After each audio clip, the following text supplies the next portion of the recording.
Introducción a los videojuegos 2D. En el desarrollo de videojuegos se entiende como 2D a aquellos juegos que utilizan dos de las tres dimensiones posibles. Recordemos que solamente existen tres. Estas son altitud, anchura y profundidad. Estos videojuegos hacen un uso de imágenes como sprites y pueden tener estética cartoon y pixel. Historia del 2D. Los juegos de plataforma nacen en las antiguas recreativas de los salones arcade. Uno de los que se consideran pioneros de los juegos de plataforma es Space Panic, aparecido en 1980. Los videojuegos de plataformas en 2D se caracterizan por utilizar gráficos con apariencia plana y por usar scroll de la pantalla horizontal. Es el estilo de plataforma más clásico y es el más característico de las videoconsolas de 8 y 16 bits. Uno de los lanzamientos más grandes fue el de Nintendo Switch. Actualmente el desarrollo de videojuegos 2D sigue siendo muy popular en juegos creados por compañías independientes. Nuestro personaje principal es una chica llamada Chloe. Ella sufre de trastornos de ansiedad debido al monstruoso escenario que presenció por el asesinato de sus padres cuando era pequeña. Ahora ella tiene una familia conformada por sus dos hijos y su esposo. Aún tiene muchas secuelas de lo que sufrió años atrás, por lo que ahora sufre ataques de ansiedad. Su vestimenta es totalmente normal como cualquier otra persona. Estando fuera de todos estos episodios que le ocurren, es una persona muy buena, atenta con su familia, trabajadora, generosa y humilde. Pero desafortunadamente, cuando sufre de estos ataques, hay cosas que ya no están a su alcance y no puede controlarlas. El diseño de los personajes está basado en un estilo algo caricaturista, para que de esta manera sea mucho más fácil para el jugador relacionarse con estos personajes, identificarlos y tener un poco de simpatía con ellos, ya que aunque su participación no es tan amplia, y solamente será mostrada en forma de flashbacks, donde nos mostrarán los ítems y las demás curiosidades que nosotros debemos notar para poder avanzar en la historia. Es importante convivir con ellos, ya que esta es la principal motivación de nuestra protagonista para avanzar en la historia, y tendrán un desarrollo completamente inesperado al final. Cuando hablamos de modelado 2D, hacemos alusión a las imágenes que se componen por dos dimensiones, ancho y largo. Estas figuras no poseen profundidad. Las herramientas de dibujo en 2D integran entidades geométricas vectoriales como puntos, líneas, arcos y polígonos. En este caso, para los bocetos de los escenarios, se realizaron imágenes en GIMP y en Piskel. En sí, los escenarios principales serían dentro de la casa, así que se hizo un boceto de la casa por fuera, de una sala y del sótano.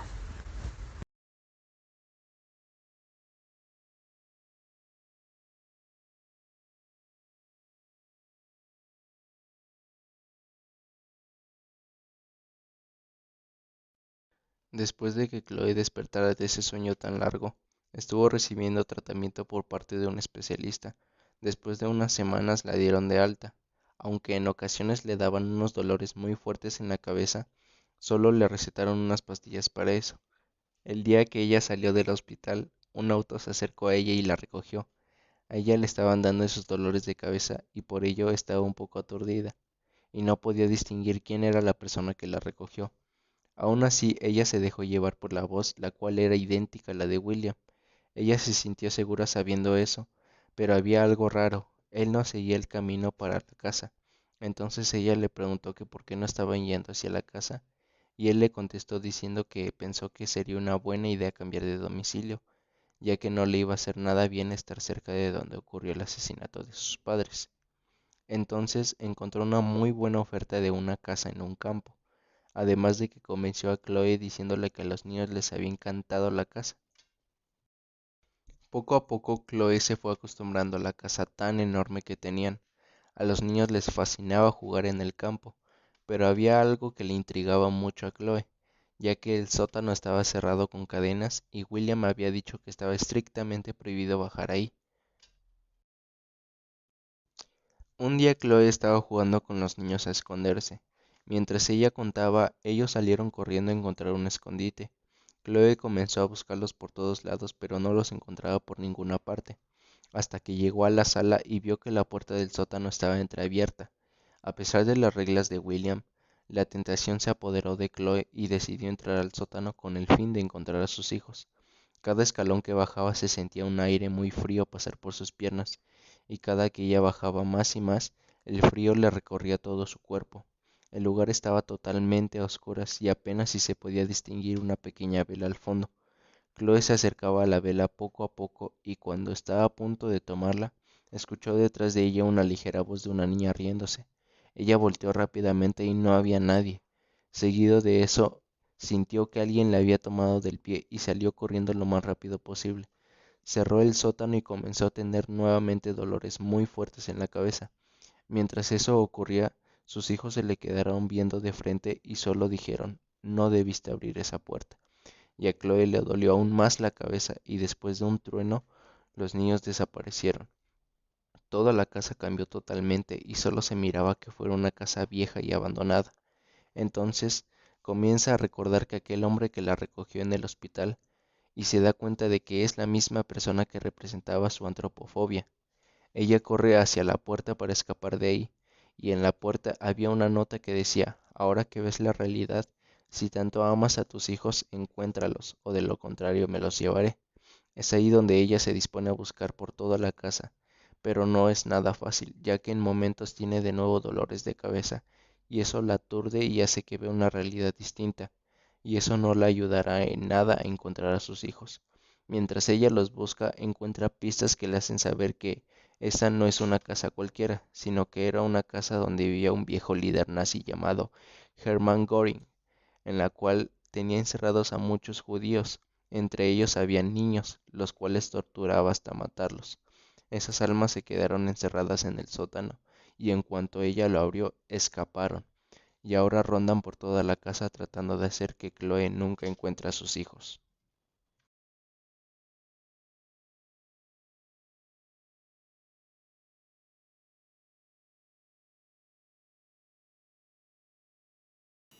Para la elaboración de nuestro sprite, lo primero que hicimos fue crear un boceto a lápiz de nuestro personaje principal, Chloe.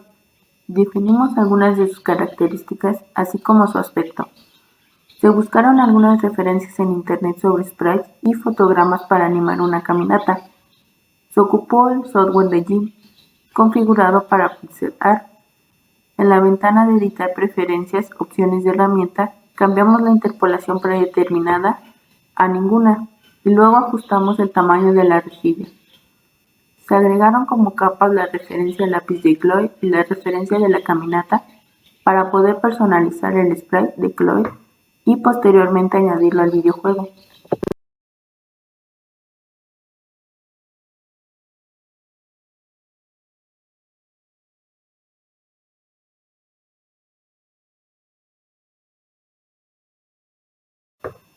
Las plataformas en los videojuegos son los elementos que nos permiten correr a través de ellos.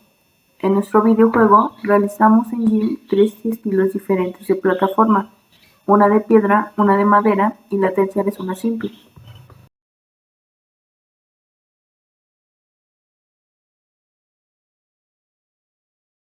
¿Qué tipos de ítems podemos encontrar? No todos los ítems son iguales ni todos sirven para lo mismo. Se pueden clasificar en varios grupos. El primero es ítems de recuperación, el cual se trata de la recuperación de salud de nuestro personaje o de su energía para poder seguir con la misión. Después los ítems de ataque, todos aquellos elementos que complementan nuestras armas como municiones, pociones y otros elementos. Dentro de estos ítems es importante saber su duración, es decir, cuánto tiempo está activo una poción, un conjuro o la herramienta. Y los ítems de información o de puzzle. Su función es proporcionar conocimientos claves sobre la trama del videojuego, ya sea mediante diarios o mediante los puzzles. ¿Qué son los ítems? Los ítems son aquellos objetos del juego que otorgan alguna función concreta o algún tipo de propiedad. Estos facilitan desde informaciones relevantes hasta las herramientas para poder desbloquear partidas o niveles, pasando por la recuperación de vidas o de municiones. El problema con estos es que pueden llegar a generar confusión entre los jugadores de los videojuegos. y se suelen confundir entre los ítems y las armas. Pero ¿cuál es su diferencia? Las armas no proporcionan una función temporal a un jugador, mientras que los ítems sí. Normalmente no gastamos las armas o las armaduras. El tiempo de duración es una de las diferencias entre los ítems y las armas, ya que nos puede ayudar a distinguir estos elementos dentro del juego.